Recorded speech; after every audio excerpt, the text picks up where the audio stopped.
Indian premium লিগের ১৭তম আসর শুরু হয়ে গেছে শুক্রবার। এই ম্যাচের প্রথম ইনিংসের বিধ্বংসী বোলিং ৪ উইকেট নিয়ে চেন্নাইয়ের সুপার কিংসের ভিত গড়ে দেন বাংলাদেশের তারকা বোলার মোস্তাফিজুর রহমান। তবে দুর্দান্ত পারফরমেন্স ছাড়াও ম্যাচে অন্যান্য এক নজির গড়েছেন এই বাংলাদেশি ক্রিকেট তারকা। জার্সিতে অ্যালকোহল কোম্পানির লোগো ছাড়াই মাঠে নামেন তিনি।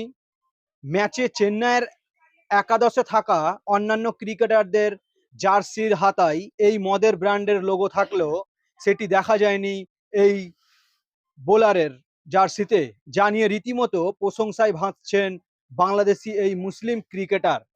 এর আগেও বিশ্বের এরকম নজির দেখা গিয়েছে। সে কাতারে ছিলেন হাসিম আমলা, মঈন আলী সহ বিশ্বের নামকরা সব মুসলমান ক্রিকেটার। এবার সেই খাতায় নিজের নাম লেখালেন বাংলাদেশের মোস্তাফিজুর রহমান। মূলত বিষয়টি ম্যাচে যারা বাঁহাতি রয়েছে তাদের জার্সিতে ডান হাতায় লেখা দেখা গিয়েছে এই লোগো। তবে জার্সিতে মদের ব্র্যান্ডের লোগো ছাড়া মাঠে নামার এই ঘটনার জরিমানার মুখোমুখি হতে পারেন এই বোলার। যদিও এই বিষয়ে তিনি বিএসকে ম্যানেজমেন্টের কাছ থেকে কোনো অনুমতি নিয়েছেন কিনা সে বিষয়ে এখনো কোনো কিছু জানা যায়নি। অনুমতি থাকলে লোগো না লাগানোর কারণে এই নির্দিষ্ট স্পন্সরের অর্থ তিনি পাবেন না।